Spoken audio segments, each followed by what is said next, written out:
एक वक्त की बात है, बादशाह अकबर अपने दरबारियों के साथ दरबार में मौजूद थे।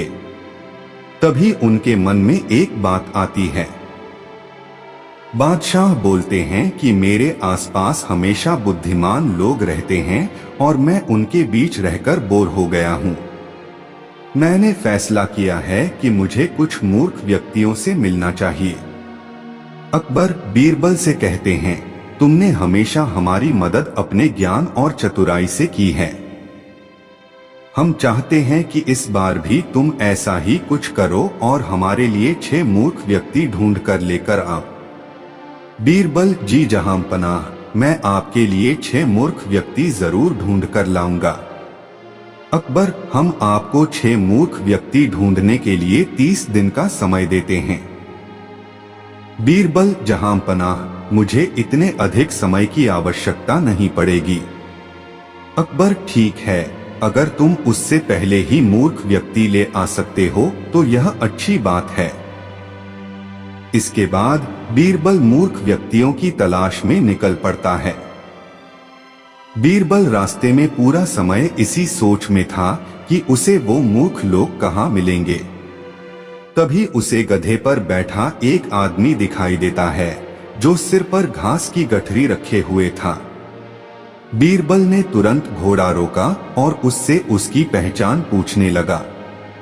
बीरबल, कौन हो तुम और ऐसे गधे पर बैठकर और घास अपने सिर पर लेकर क्यों जा रहे हो?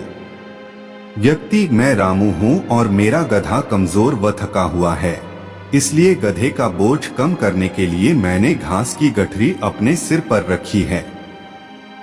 यह सुनकर बीरबल सोचता है कि मुझे पहला मूर्ख व्यक्ति मिल गया।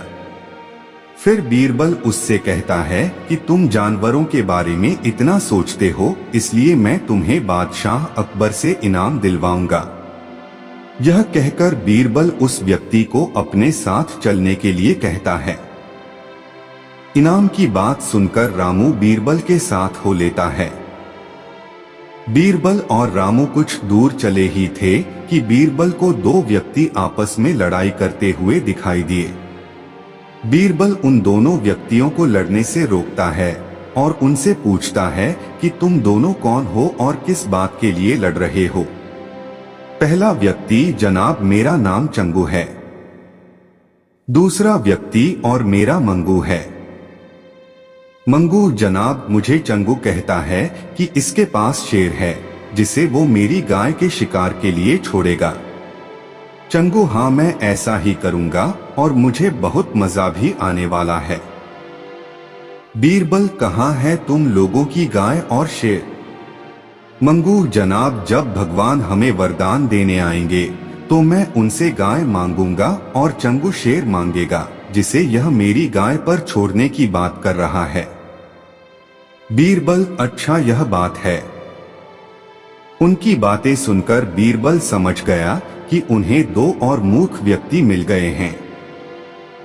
बीरबल इनाम की बात कहकर उन्हें भी अपने साथ ले लेता है।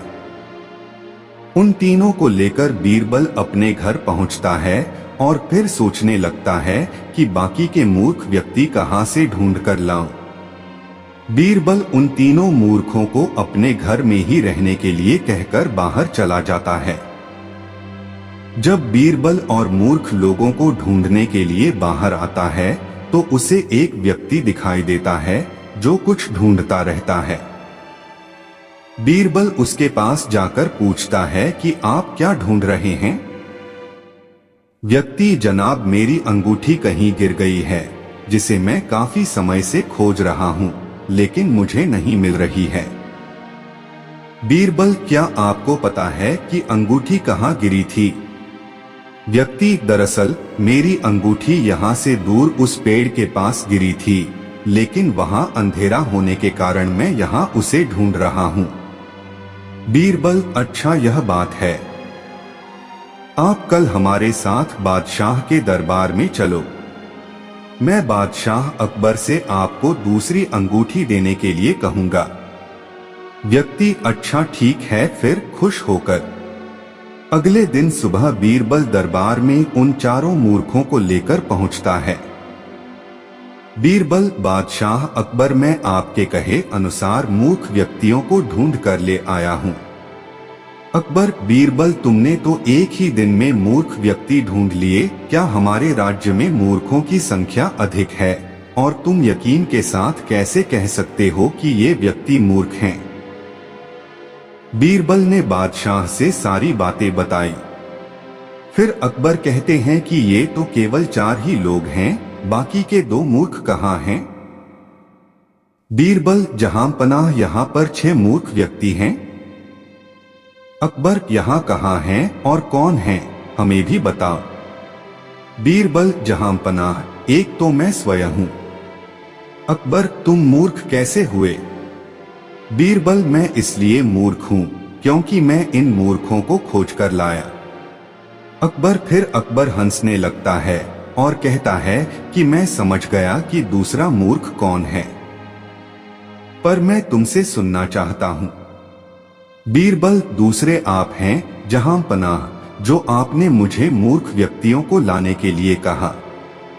बीरबल की बातें सुनकर अकबर उसकी प्रशंसा करने लगते हैं और कहते हैं कि बीरबल के पास हर सवाल का जवाब होता है।